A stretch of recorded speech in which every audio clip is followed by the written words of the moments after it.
Thank you very much for this kind introduction, and thank you very much for inviting me to Krakow.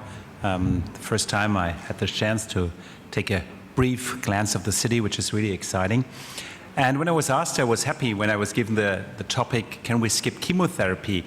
But then I got nervous because it was not one of the exciting lymphoma entities, it was about follicular lymphoma. And in the past, follicular lymphoma has been the driver of lymphoma treatment development, but now it's kind of a tractor, and all the other entities, as you just have seen, behave like racing cars. So whatsoever, I would try to just give you my thoughts about, can we really skip chemotherapy in follicular lymphoma? So first of all, thinking about follicular lymphoma, what is it? Is it one disease? And you all know that follicular lymphoma itself is kind of a mixed bag of diseases. I'm not talking about 3B disease, but even if you look for the indolent variants, 1, 2, and 3A, they tend to behave differently. So this is something we have to keep in mind. And the second point we have to keep in mind, what is the population of patients we see? And it's a typically elderly population. The incidence is highest in the 6th and 7th decade. So what else do we know? We know that throughout the disease course, follicular lymphoma, as all the other lymphomas, tend to acquire secondary genetic changes, and probably the disease at a later time point, or second or third line disease, behaves differentially, and so maybe we cannot apply the same rules to all these treatment situations. One of the big issues in follicular lymphoma is that we really cannot very well prognosticate how the individual disease course of a patient will be. The FLIPI has been established a long time ago, even in the pre-rituximab era. It has been re-evaluated with the introduction of rituximab and remains valid. However, as you can see, although you can split it in 3 risk groups, there is not really a good prediction for the individual patient. Several attempts were made to improve that. The M7 FLIPI was probably the closest thing to really integrate molecular factors. However, still the failure rate is something like 20 to 25%. And if you calculate that, you have the risk prediction rather in the amount of to flip a coin if you have a high or a low risk. And this is not really satisfying for a patient. And we would need that to really recommend to a patient what to do best from a selection of choices. The best thing we have about prediction is the progression of disease, the POD24, but this is a post-hoc marker. We do not have that available early on, so this is something we only can use in second line or third line of treatment of the disease. So all in all, follicular lymphoma is really a paradigm for indolent lymphoma, slowly progressive, rarely symptoms. Prediction is difficult. However, although it's incurable, morbidity is much higher than mortality. And I've shown you a very recent screenshot on the gallium trial, which you can see below, and this is overall survival, and follow-up is now 7 years. And you can see that most of the patients really have an excellent fate with follicular lymphoma, even after they have required treatment. And that doesn't include the patients who have already watched and waited for a couple of years. So the second point, if we ask the question if we can skip chemotherapy, we have to look what we have, and we have to look what the novel agents, the chemo-free agents are. And there are several key questions to me. The first is, what is the aim of treatment in an individual patient? We have to keep that in mind. And the second question is, why should we skip chemotherapy? Chemotherapy has excellent results. And what is the reason not to use any chemotherapy? What other treatments do we have? And what is the comparison in between old chemo-based regimen versus new treatments? And how could we potentially, in the end, tailor treatment to select the one or the other? So what is, to me, the aim of the individual treatment decision in a patient? If I would be a patient, I would love to be cured without any associated side effects. However, this is not really the case with the conventional treatments. We could use allogeneic, but this is not acceptable early on. So probably we still have to tell our patients this is an incurable disease. However, from the perspective of a patient dying from something else but lymphoma without any suffering from lymphoma is probably the same value. So do we really need to cure our patient, or do we really need to achieve something like functional cure, living with the disease without suffering or dying of the disease? So to me, that means cure if you can, and this asks the question, is there any room for disease interception, something we have to address with novel agents? Can we really use them early on? And if we can't do so, then don't harm if we don't need. So the next point is, why should we skip chemotherapy? And what treatments do we have? Is chemo-free treatment the aim? And the answer to me is maybe. When would it be the aim? And there is a couple of arguments we could use. Chemo-free could be an aim if it's curative, especially for young patients who have the risk to lose many life years. If it's more effective, for sure. If it's effective in patients who do not respond to chemotherapy, or if the responses last as long as with chemotherapy in one or all risk groups, if it's less or comparably toxic than conventional chemotherapy, and if it's not more cumbersome, and if it's at a reasonable price. And if you think about toxicity, what do we know about toxicity of chemotherapy? Nowadays in follicular lymphoma, basically two regimens are used in first line. It's bendamustine or R-CHOP, RCVP based. In former days when we used FCM, the Italians have tested that intensively.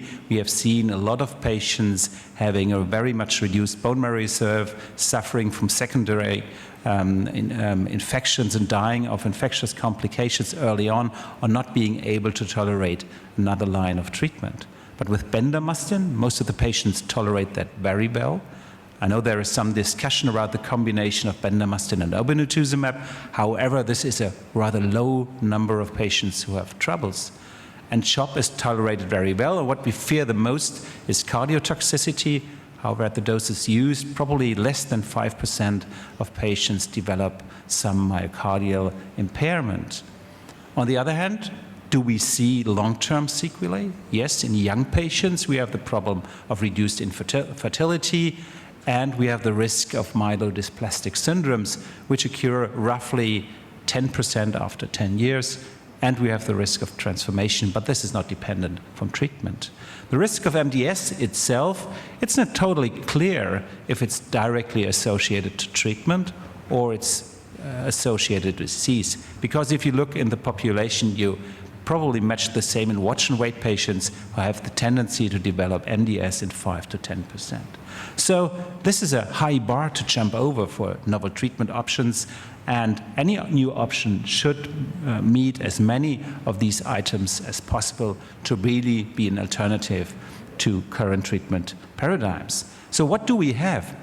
We have quite a lot of novel agent, quite a lot of established regimen. So watch and wait. We have radiotherapeutics, we have radiotherapy for localized disease, we have radioimmunotherapy, not really used a lot, but available. We have steroids, chemotherapies, and we have immune therapies, mainly monoclonal antibodies, which really have changed the fate. So if you look at these treatments, because this is the one to eliminate, what do we see? Watch and wait.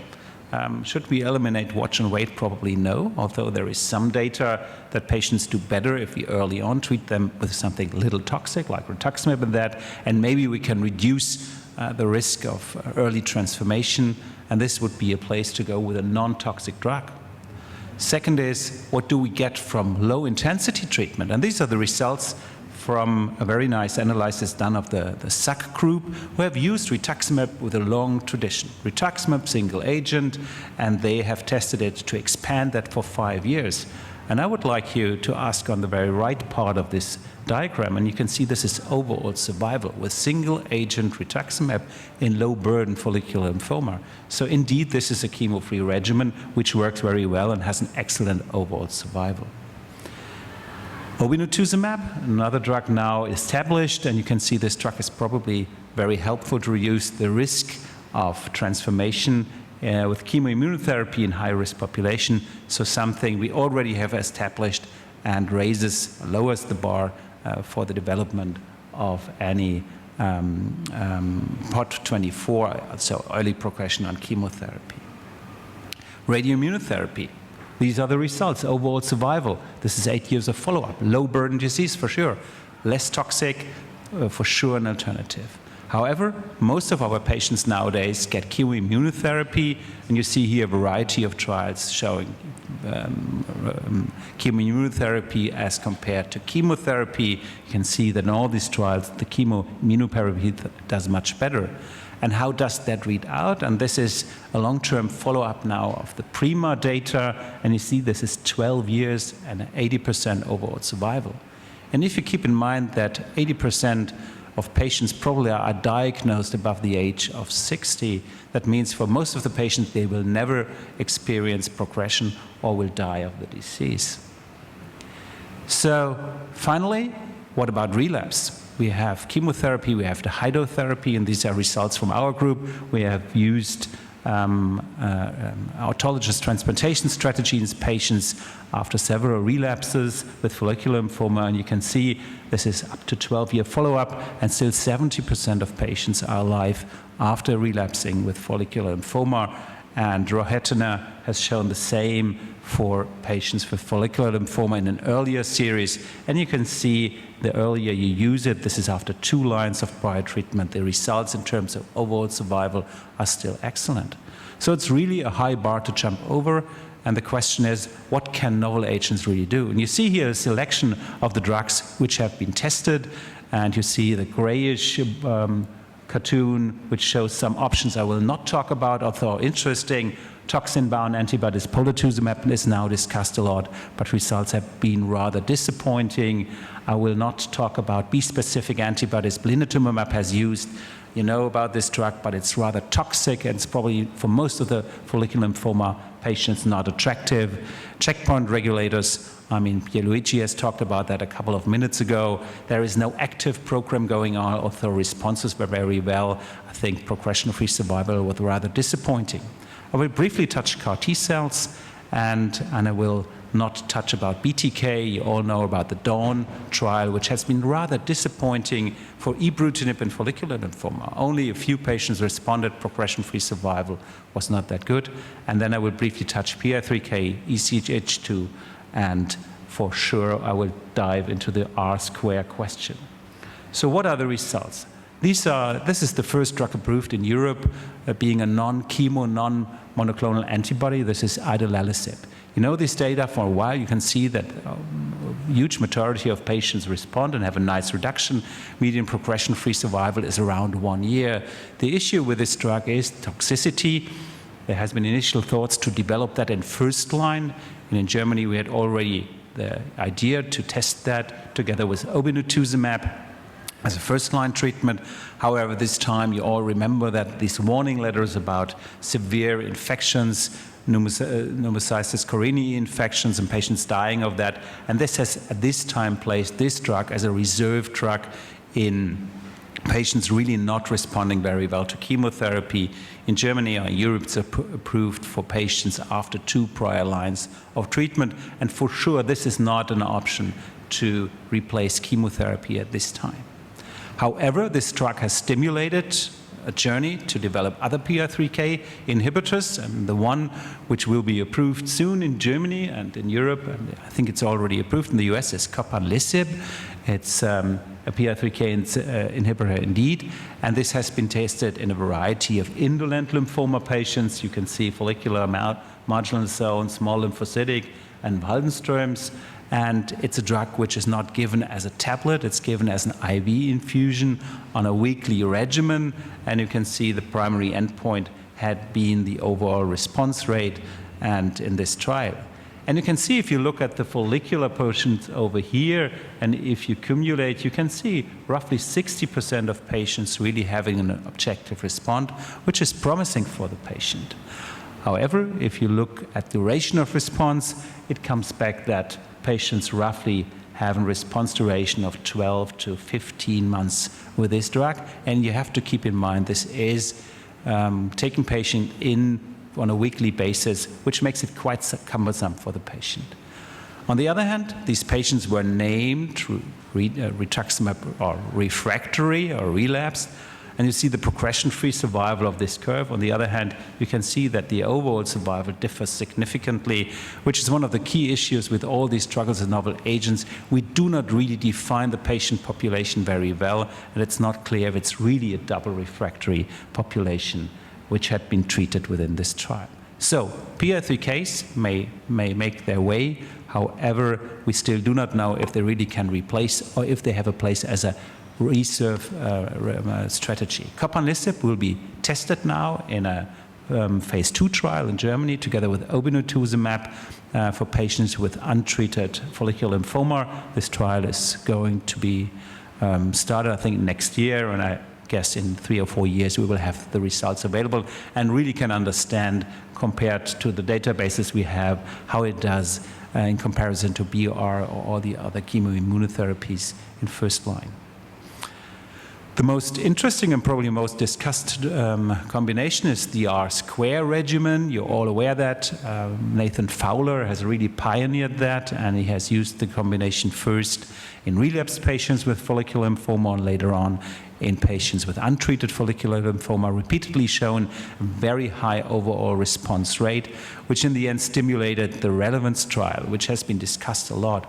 And this trial tested the combination Rsquare for roughly 1.5 years versus our chemo for 6 months, and then to have the same treatment time, it was 6 months of rituximab maintenance and another 2-year rituximab maintenance for the patients with a chemotherapy arm.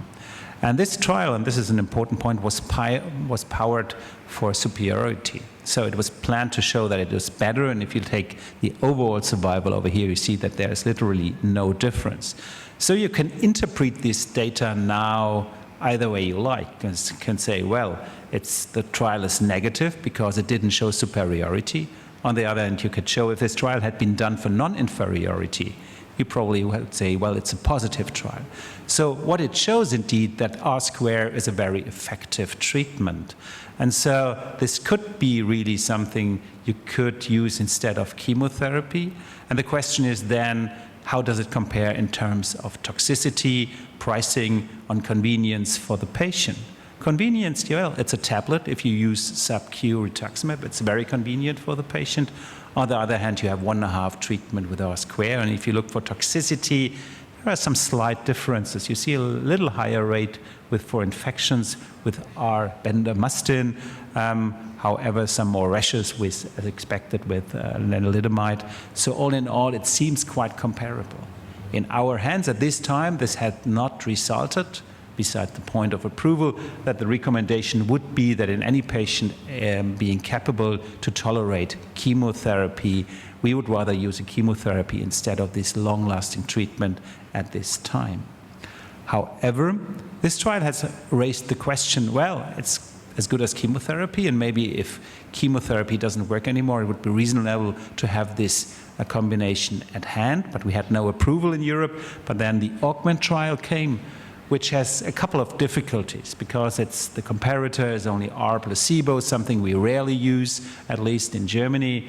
The patient selection had been different. Some patients never had seen chemotherapy. The risk distribution is different. However, if you take it from a bird perspective and look at the progression-free survival, you can show, well, Rsquare really does in a relapse scenario better than a rituximab single agent, and therefore can really be an option if you really are in need for a combination. And this is really a kind of a chemo-free regimen we have. What about other newer drugs? ECH2, tazemetostat, difficult to pronounce for German. ECH2 is an epigenetic regulator, and there had been results around early on, a couple of years, of this drug being used in follicular lymphoma, and this has been tested in relapsed patients, and they looked for ECH2 mutations, and you can see here a mutated and an unmutated phenotype. And as you can see, there is some difference. If you go for the patient with mutation, you have roughly 70% responses in contrast to the wild-type patients, where you have 35% of patients. The trials are ongoing. As far as I know, the company seeks approval in the US. I don't know if there is approval. I'm not sure. I don't think so at this time. However, this is for sure a promising drug, but at this time we cannot state that this is already there as an alternative to chemotherapy. Safety, I can say. Another point to discuss to me is CAR T cells, and we cannot conclude a lymphoma myeloma meeting without CAR T cells, but I would not deep dive into it. And you have seen all these data for several times, and this is the Novartis drug used in a population of patients with follicular lymphoma. And if you look for the patient characteristics, you can see these are patients who had had 5 prior treatments, so quite a high-risk population of patients. And if you take this small number of patients, you can see, well, there is a very long overall survival and progression-free survival and duration of response in this patient. This definitely makes CAR T cells as a very attractive tool. And it's not only attractive tool to me in relapse scenario, but it could be the way to go where we either could go for an early disease intervention, even in patients not requiring treatment, might be the best population of patients to choose to really be curative early on and spare the patient all the other treatments he might get in his individual future. However, there is no data around at this time point. I think this is something we have to work on in the next couple of years to really understand what the potential of CAR T cells in follicular lymphoma can be. So, with this data around, how should we behave? What should we do? Can we really recommend if their chemotherapy can be skipped? And I believe it's an individualized decision. And he said that a couple of hours ago, very nice. We are not treating diseases, we're treating patients. And I think this is very important. So we have to make an individual decision in a disease which represents a highly individualized situation. We should ask, do you have a curative option? For sure. And this is basically, to me, the question about CAR T cells in the future. We should look what different therapeutic options we have: local, systemic, chemo, non-chemo, novel approaches. However, we have to keep in mind that prognosis and life expectancy is important. An 82-year-old doesn't need a curative treatment. He needs a very good palliative care. And maybe in this scenario, a novel chemo-free agent would be good for this person without necessarily fulfilling the requirement of long-term remission or curative approach. And what is important to me is always the patient preference. We have to take time and discuss the patient, what he is really willing to accept in terms of treatment burden, in terms of side effect burden. So this is something really we have to do with our patients. Can we skip, therefore, chemotherapy? And the answer could be no. I believe we cannot definitely skip chemotherapy. There are still patients who need chemotherapy. Chemotherapy is definitely safe, and we have patients who are really benefiting a lot. But some don't benefit from chemotherapy, but we have difficulties to sort out these patients. Then they could be candidates as well for a chemo-free regimen. But we could argue, yes, some patients can be saved. And I showed you rituximab data, for example, RIT, and all these other things in patients at low risk. I think we can step back and use chemotherapy as a backup option, and we do not necessarily need to apply that. And in some patients, we need something else but chemotherapy, as it just doesn't work. And you have seen the data of the PI3K inhibitors, which at least at this time, together with the Rsquare, are a good option in those being refractory to chemotherapy, not transplant candidates. And maybe something really to ask, are we already there to go for disease intersection, not wait the patient to be progressive and symptomatic, but to treat them early on? And I think this is the right place to go in the future. And this could then, in turn, turn follicular lymphoma to a racing car again and not to be a tractor at this time. So finally, if you look for this, and this is a very easy way for me to think, how could we place the different treatment we have? And I think younger age and the more aggressive or high-risk lymphoma are the parameters to count about. And I believe if you have a very old patient at a low risk, you can use MOABs or radioimmunotherapy. And if you have a young patient at a high risk, you probably need hydrotherapy, allogeneic transplantation. Maybe CAR T cells are good for the one or the others, we still don't know. And in the middle, you have the selection, which you need to discuss. There is chemotherapy, but there are also the other options we can choose from. So the journey is not over. If you look in the literature and you screen for research projects going on, you see there is plenty of novel agents being evaluated. The difficulty is the good prognosis. This is the good thing about being an AML doctor. You get your answers very fast. But doing research in follicular lymphoma, you have to be very young because you would like to see the end of the trial sometime. So I'm not young enough anymore. So I guess I won't see the results of these trials. But there is hope, and I believe that we really can turn follicular lymphoma, if you can't cure it, we can turn it into a chronic disease, which is in the end functional cure. And this is what the patient really needs. So thank you very much. I don't come from Ulm, but it's an old city again. It's Mainz. And sometimes we do crazy stuff and we drink a lot of wine. And thank you for being here.